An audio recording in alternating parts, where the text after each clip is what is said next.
За сайн байцгаана уу? Энэ өдрийн мэндийг хүргэе. Тэгээд яг одоо нөгөө цагаан сард өгөөд ирсэн чинь энэ хүмүүсийн бас нөгөө солиор шашин руугаа дайрдаг, ёс уламжлал руугаа дайрдаг өвчгөн л бас нэлээд ихсэж байгаа шиг байна. Тэгээд яг хүн ер нь мэдхгүй юмнаас бас дайсан гэдэг үг байдаг.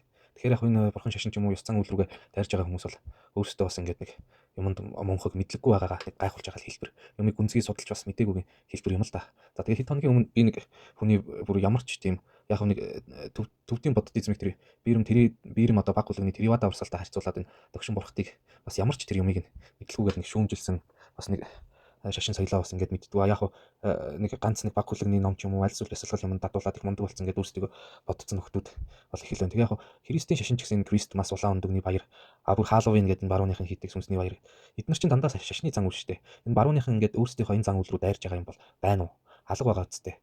Тэгэхэд одоо ингээд өөрсдөө ингээд ёс заншлаа мэдхгүй аливаа юмыг нэг гүнзгий харж уншиж ухаж үзээг болохоор бас иймэрхүү юм хийх нь аргагүй л дээ. Яг энэ бол лам багш нартэй ч юм уу шашин соёлыг түгэж байгаа нөхдүүд нэг бол нэг ёс суртахууны юм яриад нэг бол хитрхи одоо нэг үлгэр томгийн шинжтэй юм яриад тэгээ яг энэ далд бэлэгдлийн утгын ямиг эдгээр өөрсдөө мундаг том гавж агам ламрамд нар нэрөөсө тайлж мэдхгүй байна л да. Яг аливаа нэг чойрын ч юм уу гүн ухааны номыг гадаад хэл дээр сураад яхаар яг нэг үндэснийхээ хэл соёл бас нэг далд утга чанарыг бас төдийлөн голчулж шүтдэггүй ойлгодгүй энийг бас нэг хитрхи ингээд нэг гүнзгийрүүлж хүмүүс тайлбарлаж өгдөг. Ерөнхийдөө бол мэддэг л дээ. Тэгээ энийг тайлбарлаж бас энэ лам хураг шашны хүмүүс чадахгүй байна. Тэгээд энэ дээр нь далиндуулаад нөгөө нэг хэдэн христийн шашны ч юм уу аль эсвэл нэг шашингүй атеист үзэлтэн ингээд дайраад байх шиг байна. Аль эсвэл нөгөө гадны ч юм уу нэг бясалгал йогийн юмд яваад өөрийгөө гэгэрчлээгээд нэг астрал зүутэндээ ингээд нэг солиорцсон нөхдүүд бас ингээд нэг юм яриад байна л да. Тэгээ яг үгүй энэ бас нарийн чанарын бэлэгдэлтэй байдаг шүү. За тэгээд ер нь бурхны шашны тийм ээ догшин ширүүн бурхтын тухай хэдүүлээ яриагаа эхэлье.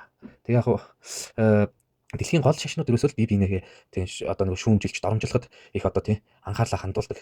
Тийм тэгээ яг лал христианчууд бол бурхныг ч юм уу дүрслэх альва ямиг дүрслэх юм хориотой гэж үздэг. Тэгсэн мөртлөө яг ингээд нэг одоо христианчууд бол Есүсийгээ дүрслэж байгаа. Тэгээд яг бодит хүнээр нь бол дүрслэхгүй мэдээж хэрэг хамгийн сайн сайхнараа л дүрслэнэ. Аз хүмүүс ч ялгаагүй те. Тэгээд буддаг бас нэг Аз төрхтөө бүтээдэг. Энийг бол тийг нарийн юм гэлээдэг. Яг үндэ бол энэ тийм ээ одоо энэ Гушааны соёлын бурхтууд цагаан хүмүүгийн соёлын бурхтууд бол одоо буддаа нар бол яг тэр Европ маягаар ингэж бурхтыг бодисатва нарыг ингэж нэг нөгөө сийлж тийм ээ баримл маягаар дүрсэлдэг. Тэгэхээр энэ дүрслэл юмдаа бас нэг тийм холбоо бас байдгүй маа. Энэний цаатах гол утга чанаранд нь их асуудал байдаг. Тэгээ ягаад буддагийн хөрөг шуумал бурхан багш өөрийгөө ингээд яг ингээд намайг битгий ингээд шүтээрээ гэсэн боловч энэ бас бэлэг одоо цаад бэлэгдлийн үүднээс энэ лам хуврагуудад ингээд нэг гэгэрсэн хүн амар тайван мэдрэмж тийм ээ бас нэг энерги долгионыг ингээд үлдээдэг байгаа. Тэгээ яг христ лалын шашныг бодвол энэ одоо нөгөө өөрөө өөртөө гэрэл бол гэсэн нэг юм сургаал яваад байдаг. Энэ маань болохоор хүн бас өөрийнхөө гэгэрэл төрсэн бясалгал ариуслын бурхны ном мөн нэг ч гэсэн яг нэг агуулгын нэг ч гэсэн хэлбэр нь бас нэг өөр байх үүднээс ингээд нэг олон янзын дүрслэл юм байдаг. Тэгээ яг Мухаммед чиг миний хэлсэн үг болгон Тэнгэрийн таалал аль эсвэл Есүс шиг энэ бол одоо бурхны хүүгийн зарлагч гэдэг юм уу ийм юм бол байдгүй. Тэгээ яг энэ бурхны шашны энэ олон гигантын хотогтууд бол энэнийг олон төрлөөр нь тайлбарлаж ирсэн байдаг.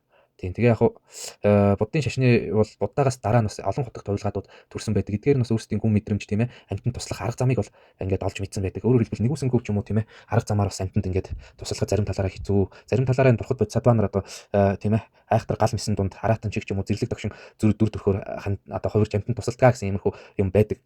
Тэгээ яг энэ очирван бурхан гэдэг байгаа жишээ нь бол очирван бурханы дүр хүрэг нь бол замбуулан заяасан дүр нь бол биш. Ирээд хувилгааны мэдрэмжинд одоо өртөж далд утгаараа бас ингээд нэг нууц бясалгалын юмыг өгүүлсэн тийм ээ.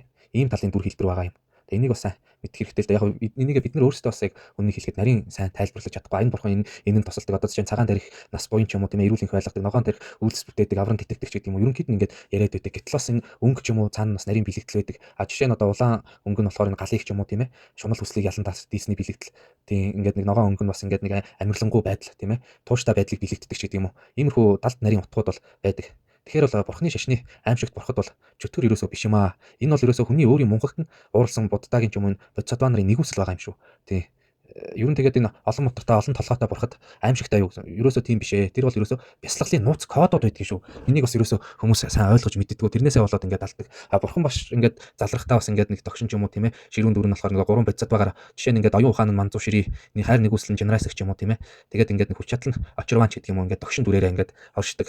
Яг энэ хиндуизмтай харьцуулах юм бол одоо нөгөө амирлангуй догшин гэдэг нь вишну дүр болоод шива дүр хоёрыг л ингээд нэг гаргаж ирж байгаа юм л да. Мэдээж хэрэг энэс бас ингээд санаа авсан юм байхгүй. Тэгээд хүний нүд чинь хамгийн их мунхаг тийм ээ харах мэдрэхүү гэдэг чинь хамгийн их мунхаг юм байдаг. Жишээ нь болохоор бидний нүд одоо сайхан юмыг хараад тачаахаараа энэ хүсэл тачаалтаа автаад буруу юм хийдэг. Тэгээд яг муу мухай дүртэй ч юм уу ширүүн хэцүү юмыг харахаараа бузар муухай ч юм уу хэрэггүй аюултай гэж үздэг. Энэ бол хүний өөрийнх нь эгогийн шинж хэлбэр. Тэрнээс биш бусдыг ингээд нэг ялгах гадуурхах тийм ээ. Энэ талын юмыг одоо нэг арилгах үүднээс юм догшин маягаар зурдаг юм. Гэхдээ яг энэ бурхтыг зурах тэг маяг нь бол мэдээж Аз, Европ арай өөр байна.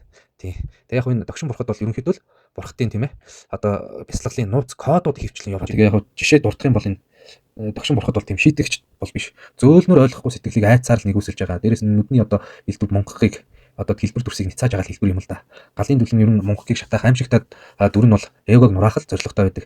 6 мотортой бурхад байдаг олон мотор. Энэ нь болохоор бурхны сургаал жишээ нь 6 пирамидыг бэлэгдэн өглөг сахил санваар төсвөр төвчээр хичээл зүтгэл бэлэг бэлгүүн бод сэтгэл гэдэг энэ 6-ыг л ер нь бэлэгдээд байгаа юм. 5 одоо гавлын титм нь болохоор уур шунал бардамнал атаархал мунхаг эдгээрийг устгасны одоо бэлэг тэмдэг болж байгаа. Буддагийн ер нь 3 бие 3 толгоогоор төсөөлж үзнэ. Номын бие, жаргалангийн бие, хувилгаан бие, олон нүд нь ухаарал сэхэрэл зүг бүрт сэрүүн байгааг л бэлэгдэж байгаа юм. Одоо лам бурхнаар жишээ авах гэх юм бол хүүсийн дээр нар тийм ээ дээр нь одоо сар байдаг. Тэгэхээр яг нар нь бол дотоод гал хэрчим хүчийг, сар нь бол амьсгал сэрүүн ухаан. Ер нь бол зандлын галыг бадраах буюу одоо доод эрчимийг дээш нь ингэж хөврүүлэх энэ нууц тарны ямиг л бэлэгдээд байгаа. Яг энэ тэнгэр бурхтыг нь хиндүү шашны ч юм уу ертөнцийн тэнгэрүүдийг ингээд доороо дивсэн байдаг л да. Энэ нь бол ер нь бурхан шүтэнийг доромжилж байгаа хэлбэр бол биш. Бүх философи итгэл ойлголтоос давж гарсан өөрийн туршлагаар гэгэрх ёстой шүү гэсэн мессежийг өгж байгаа юм. Ер нь бол энэ догшин бурхад бол яг үннийг хэлэхэд дүр хэлбэр ихээсээ илүү хүний дотоод зэрэг замыг зааж өгсөн газрын зураг гэж ойлгол ер нь бас болно доо. Бурхан сахиус бол яг үннийг хэлэхэд нэг тийм уурлаад байдаг юм аа. Ер нь гол утга агуулга нь бол нэгүрслээр л амтнд тусалж байгаа хэлбэр байдаг шүү. Хүний мунхаг бардам одоо шунал уур хилэн зөөлөн аргаар дарагдахгүй гэж бас байна. Үүнийг болохоор айц төрүүлдэг ч юм уу сэтгэл санаанд нь дөргөлдөх муу зуршлыг албаар хүчээр таслах одоо тийм ээ сэхэрүүлэх сэрэх хэрэгтэй болдог. Үүнийг болохоор догшин арга догшин бурхад л гэдэг юм. Бодисатанар буюу одоо гэгэр ихсэж өөрөө гэгэрсэн ч бусдыг аврахын тулд буцаад мөнхгийн ертөнцид ирдэг оршихуунууд ийм дүр хэлбэрээр бас амтнд тусалж болдог гэсэн утга санааг агуулдаг. Зарим амтан бол номоор хайр инэрлэр бас гэгэрх боломжгүй байдаг. Эсвэргээрээ айц ч юм уу хар хүч бардам давцсан амтны хатуу аргаар даран сөнөөдөг зөөлөн багш боломжгүй аимшигтай багшийн дүрээр аврагдал байгаа. Тэгээ ээж нь хүүхдээ хайрладагч гал руу хүүхэд нь гарыг нь чанга барьж одоо зохих зандрахтай л адилхан зүйл байхгүй юу. Тэгээ яг дотоод утга гэх юм бол дүлтэй дүрс нь бол нүглийг шатааж буйнал хэлбэр том нүд нь бүхний харах бэлэг бэлгүүн шүд нь бол худалмууг тэгээ тийм ээ энэ санаа мууг таслах цустай гавл нь бол ер нь бардам сэтгэл ээгог өхүүлэх зэвсэг нь мунхгийн сэтгэлийг л таслах номын хүчийг л бэлэгддэг юм л да. Яг үнэндээ бол амтныг биш амтны мунхгийг устгадаг шүү энэ. Тэгээ яг аимшиг дүртэй байлаад муу бурхан гэсэн үг бол биш ээ. Тэгээ буддизмд муу сайн гэсэн туйшрал ерөөсөө байдгүй. Нэгүсэл бэлэг ухаан хоёр хосолж ич жинхэнэ бурхан болдго юм аа гэж үздэг. Тэгээ зөөлн нэгүсэл ойлгохгүй хүндэл энэ хатуу аргаар бурхад ингэж тусалдаг байгаа. Хатуу дүрээр бас ингэж гэгэрлийн замд чиглүүлдэг. Тийм. За тэгээд махгал байна. Нэгүслийн бодисатва Женерасик бурханы догшин хэлбэр базар байна. Бурхан Буддагийн хүч чадлын илэрэл ямандаг байна. Өхлийг ялагч бэлэг бэлгүүн ухааныг бэлэгдэг. Балдан лам байна. Номыг хамгаалагч их бурхан гэж ярина л да. Эдгээр нь бүгдээрээ л айдас төгшөр төрүүлэхээр байдаг ч гэсэн яг үнэндээ бол тийм догшин аргаар хурдан аргаар аврах бэлэгдлийг агуулдаг. Аимшиг дүртэй бурхад ууралсан ч биш, шийтгсэн ч биш. Тэг зүгээр мунхгийг төвчгүй болсон л нэгүсэл гэдгийг ойлгох хэрэгтэй шүү. Тэгээ яг эдгээр арга техник, арга одоо бясалгалын техникүүдийг л энэ бурхандаа ингээд шингээж өгсөн. Тэгээд дорн дахин ч юм уу яг энэтхийг цагаан хоол иддэг хүмүүсээс илүү бид нар ч бас нэг махан хойлон хүүтэн цаг агаарт тасцсан учраас энэтхийг одоо бурхад одоо сахиуснууд нь юм догшин дүртэй мөртлөө аврал нэгүсэл нь бол илүү бас хүчтэй байдгийг бас бэлэгддэг шүү. За тэгээд иймэрхүү ялгамж ялгаа байна да.